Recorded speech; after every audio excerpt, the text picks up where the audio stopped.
közgazdászok nevében Juhász Bálint Bence kollégám kíván szólni. Megkérem Juhász Bálint Bencét, hogy fáradjon ki a tanárőre.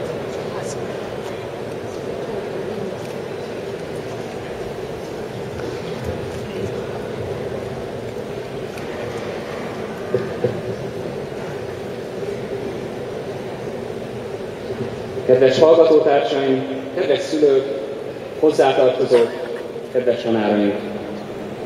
Nagy megtiszteltetés számomra, hogy ma itt állhatok előttetek, és ezúton köszönöm is a lehetőséget az ünnepség szervezőinek. Ígérem, nem leszek túl hosszú, erre két jó okom is van. Az egyik, hogy ma péntek 13-a van, és ilyenkor mindig van valami a levegőben, ami azt mondja velem, hogy ma nem érdemes kockáztatni. Ezért is igyekszem rövidre fogni a mondandómat. Másrésztről pedig jó magam is rengeteg hasonló rendezvényen vettem már részt, és pontosan tudom, hogy egy ilyen ünnepi beszéd annál jobb, minél rövidebb. Rengeteget gondolkoztam azon, hogy miről is beszélhetnék ma előttetek, hiszen nagyjából tudom, hogy mire számítotok, egy klisékkel teli beszédre, sok-sok köszönömmel és hálával, tapsal, és egy kis nosztalgiával. Ennél azért többet szeretnék adni nektek. Heteket vártam arra a pillanatra, hogy megjöjjön az ihlet ennek a beszédnek a megírásához. Sajnos ezek a pillanatok nem akkor jönnek, amikor az ember szeretné, hanem tényleg az ihlet maga hozza. Az ihlet engem elég groteszk módon a Jeszenszky János Intercity vonat 257-es számú kocsijának 46-os ülésén kapott el, amikor történetesen Budapestről Prágába tartottam egy barátomhoz. Miután kigördültünk a keretről, nagyjából 10 percig próbálkoztam az elalvással, elég hamar feladtam, így elkezdtem álmos szemekkel merengeni az ablakon át ébredező késő nyári tájra. Láttam a felkelő napot, és az egyre távolodó Budapest látványa erős nosztalgiával töltött el. Aztán rájöttem, hogy a gondolat, amit ma át szeretnék adni nektek, ez valójában kísértetiesen hasonlít ehhez az utazáshoz. Párhuzamot véltem felfedezni a vonatút és az egyetemi éveim között. Engedjétek meg, hogy az elmúlt pár évet ehhez az utazáshoz hasonlítsam, és megosszam veletek gondolataimat. Vonatom indulásának reggelén a keleti pályaudvarra értén ismeretlen emberek sokasága vett körül, akikkel később egy vonattal utaztam. Ők voltak az utazótársaim. A hasonlatban ezek vagytok ti, a hallgatótársaim, a csoporttársaim. Ez a pillanat egy kicsit olyan volt, mint a gólyatábor első napjai, amikor még méregettük egymást, hogy ki az, aki szimpatikus, ki az, aki kevésbé. Emlékeztek még? Az utazás alatt biztosan lesznek jó páran, gondoltam, akik a vonatról korábban leszállnak, mint én, de tudtam, hogy a többség Prágába ment ezzel a vonattal. Ezen a hétvégén volt ugyanis a Bayern München Chelsea-nek. Ugyanakkor voltak olyanok is, akik még ennél is tovább utaztak Dresszába, Berlinbe, vagy éppen Hamburgba. Egy vonattal indultunk, ugyanazon az úton jártunk, de mindannyian egy kicsit máshová tartottunk. Pont úgy, mint az egyetem évei alatt. Együtt kezdtem veletek az egyetemet. Van olyan csoporttársam, akit az első évfolyam óta nem láttam, ugyanakkor a legtöbben most itt ünnepeltek velem. Akad olyan is, aki még nem olvassa el a Tűri Myers könyvet, ezért csak jövőre fog itt ülni, csak akkor fog leszállni erről a képzelteli vonatról. Aki ismer, azt tudja, hogy szeretem a hétköznapi pszichológiát, szeretem az embereket figyelni. Főleg a gesztusok azok, amelyek által a legtöbbet meg lehet egy ember személyiségéből ismerni. Ez a vonatút bizony unalmas lett volna, hogyha nincsenek útitársaim.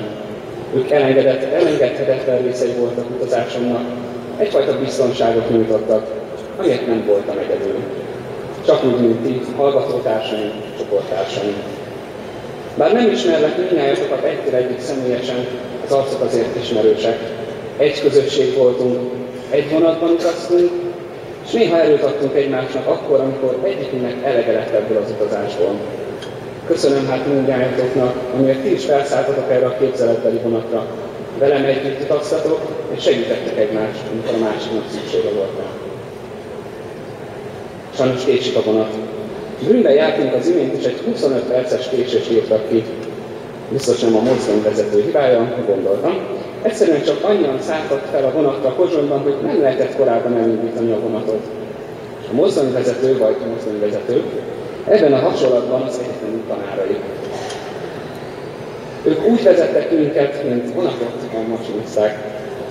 Ők pontosan tudták, hogy hová tartunk, hogy volt értelme az utazásunknak, hogy egy utat írtunk le az egyetemi éveink alatt, amíg mi, az utasok csak két oldalra láthatunk ki az ablakokon, de előre nem.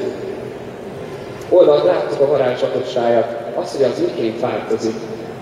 És bizony az ablakból homályosan ugyan, de tükröződni látjuk önmagunkat, és a körülöttünk ülőket is. El tudtuk képzelni magunkat a környezetünkben, sőt, még azzal is tisztában voltunk, hogy hová megyünk, mi az úti célunk, de az odavezető útról bizony fogalmunk sem volt. Nem tudtuk, hogy merre kanyarognak a sinek, hogy hol kell lassítani, hol lehet száguldozni a vonattal, azt ugyanis csak a mozdonyvezetők tudták. A 4 év alatt én is kipróbálhattam magam ennek képzeletbeli vonat élén, és tudom, hogy milyen nehéz feladat. Ezúton szeretnék tehát mindannyiunk nevében köszönetet mondani minden egyetemi oktatónak, amiért vonatunk vezetői voltak. Kedves hallgatótársaim, kérlek titeket, hogy most egy nagy tapsal köszönjük meg nekik azt, amit értünk tettek.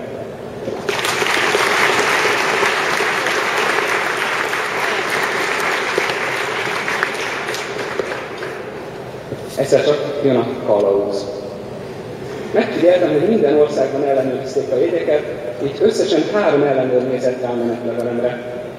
Az első kalauz segített a közelemben ülő turistának, aki nem találta ülőhelyét a vonatban. Megmutatta neki, hogy hová szól a jegye.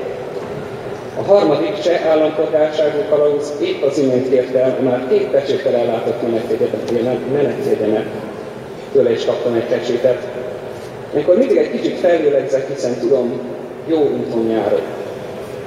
Harmadjára is biztosítottak róla, hogy igen, ez az a vonat, amely engem eljuttat Prágába, oda, ahová menni szeretnék.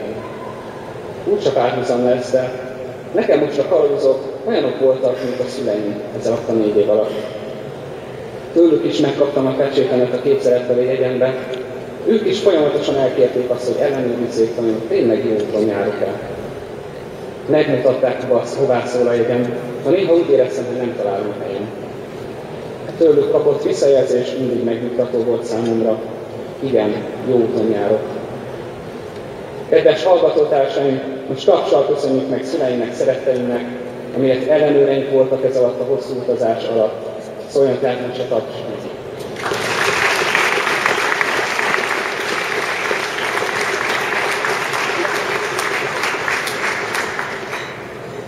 Tekintsetek tehát ti is erre az elmúlt egy-néhány évre úgy, mint egy utazásra, hiszen mindannyian valahonnan, valahová tartottunk, és közben fejlődtünk, gyönyörködhettünk a tájban. A vonatot vezették helyettünk, mutatták a helyes irányt, és visszajelzéseket, támogatást is kaptunk arról, hogy jó úton járunk. Az utazás során ugyanakkor ne felejtsétek el, hogy végig a magunk urai voltunk. Az ablakban elhaladó tájból mindenki más és más tartott szépnek, jónak, illetve hasznosnak. Amit egyikünk észrevett a suhanó tájból, nem szükségszerűen vette észre a másik is. Az egyetemen töltött évek alatt mindenki pontosan annyi tudást szerezhetett magának, amennyit akart. Pont úgy, mint a vonatút alatt. Lehetett itt aludni is, sokan tették ezt, vagy zenét hallgatni, de lehetett a tájban is gyönyörködni, amielőtt vonatunk elsuhant, és megtalálni azt, ami igazán tetszett nekünk abból.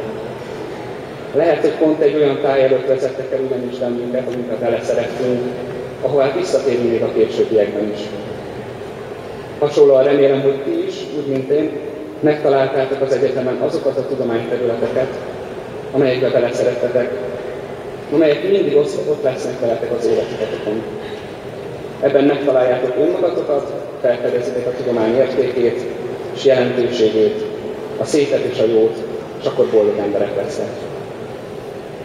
Emlékeztek még, mi volt az úti célom? Prága. Micsoda város.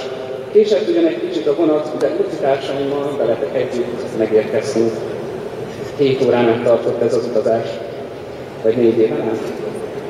Esetleg egy egész életen át? Mert akkor vonaton még csak Pozsony felé rovó, úton Prága felé. Köszönöm szépen a figyelmet!